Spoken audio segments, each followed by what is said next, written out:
Assalamualaikum warahmatullahi wabarakatuh.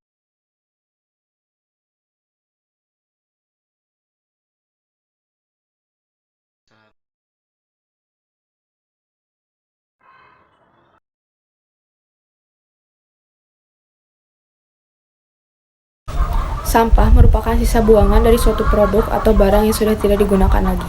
Berdasarkan jenisnya, sampah dibagi menjadi sampah organik yang bisa terurai dan sampah anorganik yang sulit terurai.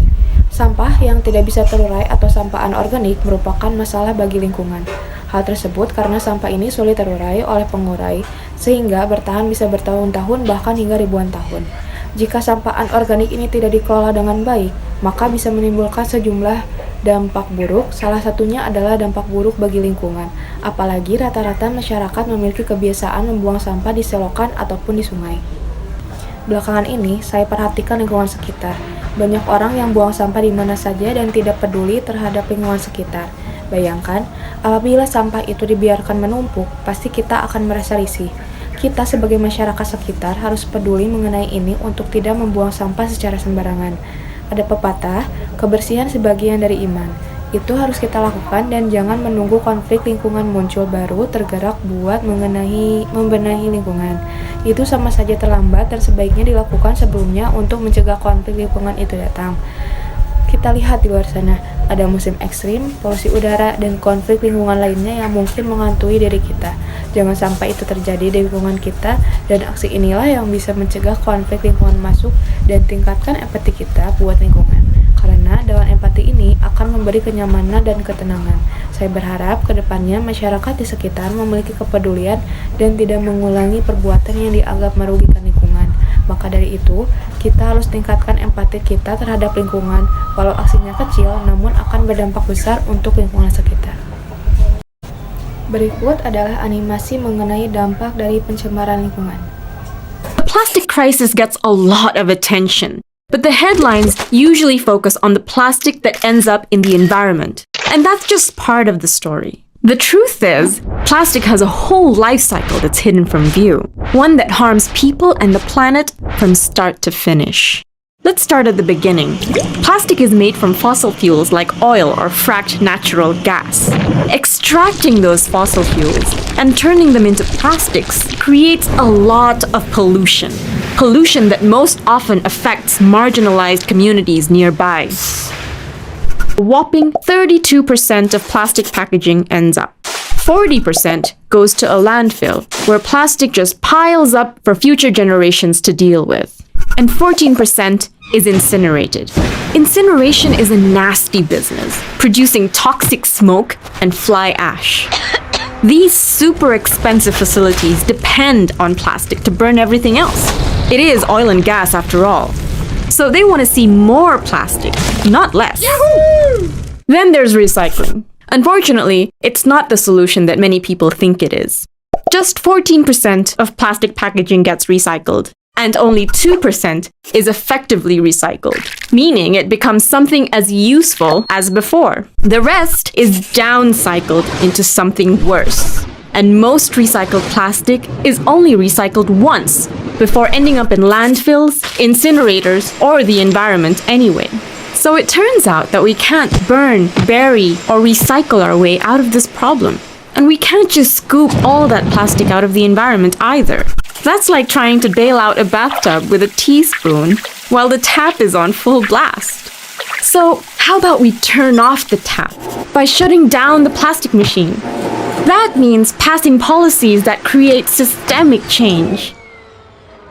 Like phasing out the single-use plastics that pollute the most. That's how we can achieve our vision of a zero-waste future, where all of our products and packaging can be reused or repaired, effectively recycled or composted, and ultimately how we create a sustainable, circular economy that works for both people and the planet.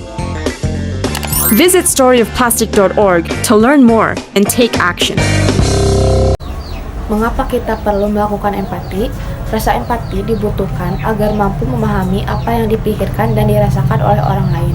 Seseorang juga akan terlatih untuk memberikan respon yang tepat dalam berbagai situasi. Saya di sini akan sedikit mengkritik tentang sampah. Sampah itu menyebabkan berbagai penyakit. Jadi, apabila kita melihat sampah, kita harus membuangnya pada tempatnya. Atau bisa saja kita gunakan sampah itu untuk didaur ulang dan dibuat sebagai kerajinan.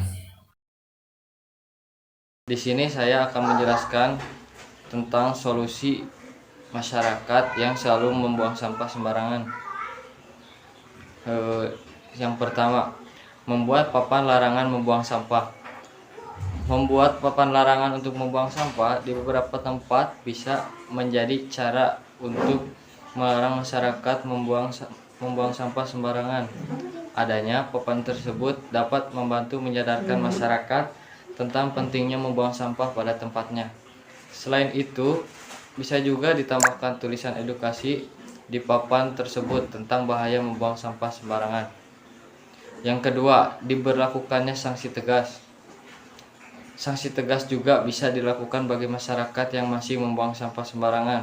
Sanksi tegas ini bisa dalam berbagai bentuk, salah satunya dengan denda besar. Besarnya denda tersebut lama-kelamaan akan membuat masyarakat sadar mengenai pentingnya membuang sampah di tempatnya, sehingga tidak ada lagi masyarakat yang membuang sampah sembarangan yang dapat merusak lingkungan. Itu adalah dua contoh solusi untuk masyarakat yang masih membuang sampah sembarangan. Sekian, assalamualaikum warahmatullahi wabarakatuh. Saya Yudin Wahyudinur akan menjelaskan tentang prototipe dari sebuah ide yang disampaikan oleh Robi di video sebelumnya. Untuk dari prototipe dari ide yang disampaikan oleh Robi, maka di sini prototipenya adalah dilarang buang sampah sembarangan, dan untuk mengaplikasiannya ada di sebelah kanan. Nah, untuk yang kedua itu kan harus diberlakukannya ketegasan kan, biar orang-orang ataupun warga itu bakal cerah insyaallah. Nah, ada di sini untuk Undang-Undang Nomor 18 Tahun 2008 tentang pengelolaan sampah pasal 29 ayat 1 huruf E menegaskan setiap orang dilarang membuang sampah tidak pada tempat yang telah ditentukan dan disediakan, dan akan dikenakan denda sebesar Rp500.000. Nah, untuk pengaplikasiannya ada di sini. Nah, sekian dari saya untuk video prototipe dari ide yang disampaikan oleh Robi. Wassalamualaikum warahmatullahi wabarakatuh. Untuk step yang terakhir yaitu tahap tes uji, yakni menguji ide dan prototipe yang sudah teman-teman kami tadi paparkan, yaitu dengan memasang slogan atau tulisan larangan membuang sampah sembarangan. Kita lihat di tempat ini terlihat pada hari Rabu masih terlihat banyak berserakan sampah di area yang kita lihat itu.